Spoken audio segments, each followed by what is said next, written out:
Hello, everybody. Welcome back to Screenstars. I'm here today to bring you my review for the 1980 classic horror film, The Shining. The film is directed by Stanley Kubrick. It is based on the Stephen King novel, and it stars Jack Nicholson, Shelley Duvall, Danny Lloyd, Scatman Crothers, Barry Nelson, Philip Stone, and Anne Jackson. Right. The film tells a story of Jack Nicholson's character, Jack Torrance, who has been hired to look after a hotel during the winter. Essentially, it closes during the winter months, shuts down completely, and then they have somebody there over the winter to kind of look after the place, any maintenance needs that the place needs, so on and so forth. And they've hired Jack Nicholson's character, Jack Torrance, to do it. He brings his family, Wendy and his young son Danny, along with him for the winter months. However, he's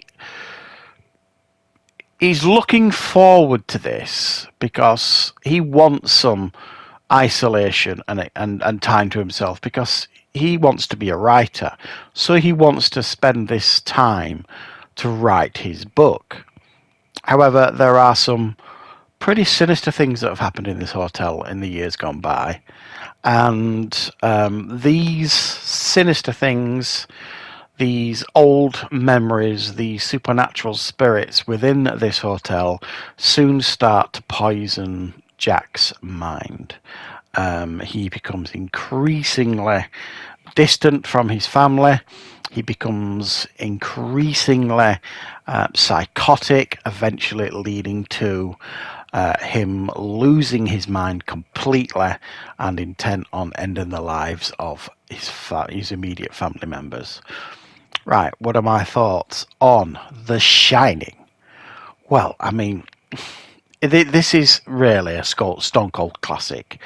There is so much going on in this film. There's loads of urban legends with it. There's loads and loads of stuff associated with this film. It's almost kind of become bigger than the film itself. I mean, there's just so much. Do a bit of research, watch a Shining documentary, whatever. There is a lot going on associated with this film. But at the very core of it, it is based on a tremendous Stephen King book. Now, I know Stephen King wasn't overly keen on this version. He thought it distanced itself too much from his books, or differed too much from his books. The casting choices he wasn't happy with, that kind of stuff. But I think this has aged like a fine wine. I mean, it was already brilliant when it came out, but it is one of those you can still watch. And I think because of the directing style of Stanley Kubrick, it still feels new. It's very, very odd, and it's a long time since I've watched this. But watching this for the review, I was just staggered with the quality of the film, in a sense of, the way it's been filmed, the way it looked, absolutely stunning, the crisp shots, the unique and fabulous camera angles. It felt new and creative, and it's very, very fascinating when you consider it's a 1980 film. It doesn't feel like a 1980s film. It doesn't feel as old as it is. It feels like it could have been filmed yesterday by a really up and coming visionary director, or I don't know. It's just staggering. Now, we all know that Stanley Kubrick has this legendary reputation for lots of takes in his films. It's just, that was his style, I suppose. You either deal with it or you don't. And I know a lot of people struggled with it on this film. Definitely Jack Nicholson struggled with it, even though he did get on with Kubrick.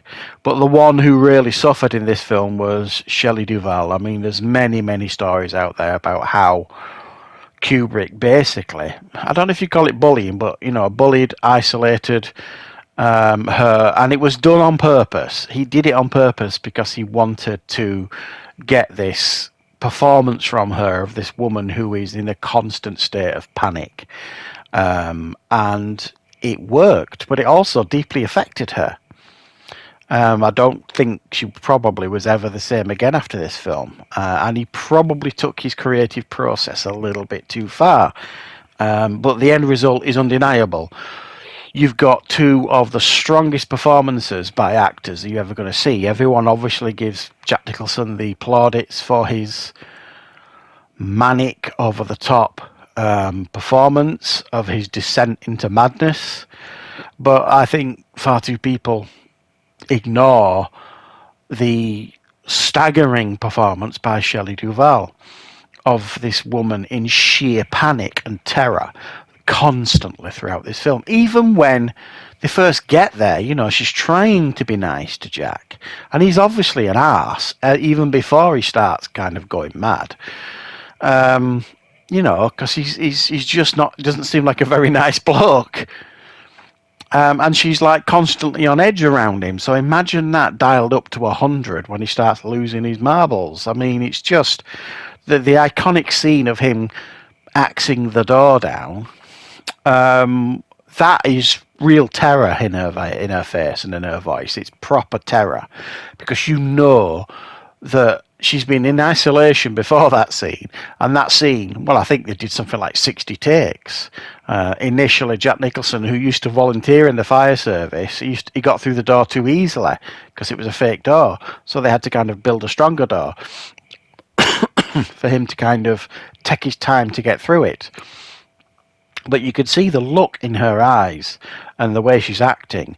That is real terror. That's sheer terror that she's going through. I'm not even sure that's acting. It's just real terror. And it just works so well. The supernatural elements of the film are just sewn into it just enough to kind of give you that uneasy feeling. It doesn't, like these days, if someone, you know, got their hands on this film, they'd just put loads of jump scares in it, probably, if it was someone without a great deal of talent. This doesn't do that. It kind of pollutes your mind, sort of thing, slowly, and it just kind of creeps up on you with these incredible visuals, and then this sense of unease of, you know, the two twins stood at the end of the corridor, the scene with Jack Nicholson in the bathroom with that beautiful naked woman that turns out to be not a beautiful naked woman. I mean, you could go on and on and on, and it slowly does it. It slowly kind of puts these things in the film, and they're all designed very carefully. They're curated very carefully to make you feel more uncomfortable. And it's all kind of packed into a beautifully shot and a beautifully looking movie. I just I love this film so much. I have to say, I remember watching this when I was younger, and I wasn't so keen on this when I was younger. And I think it's because I don't know, respect maybe what it was I was watching, because this isn't what you would describe as a typical horror. It doesn't play out like a typical horror in a lot of ways. You know, I don't know, it elevates itself above that at times.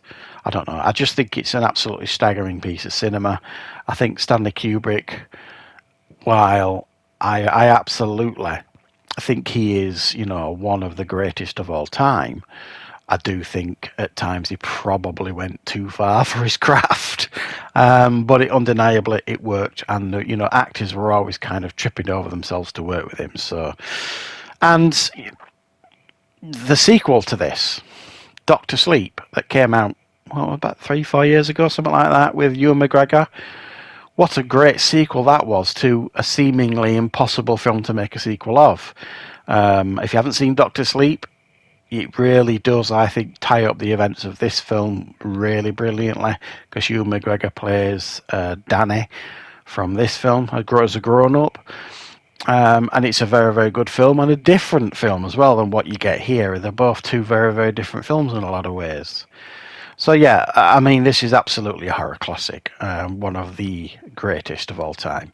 Something I'm interested in doing. I'm going to try and track down the miniseries of The Shining. My understanding is that Stephen King prefers that apparently over this. Don't know really. I don't. If you guys have ever seen that miniseries, let me know your thoughts on it. I'm going to try and track it down and give it a watch. And I will, of course, be back with loads more content, classic film reviews, etc., on this channel very, very soon.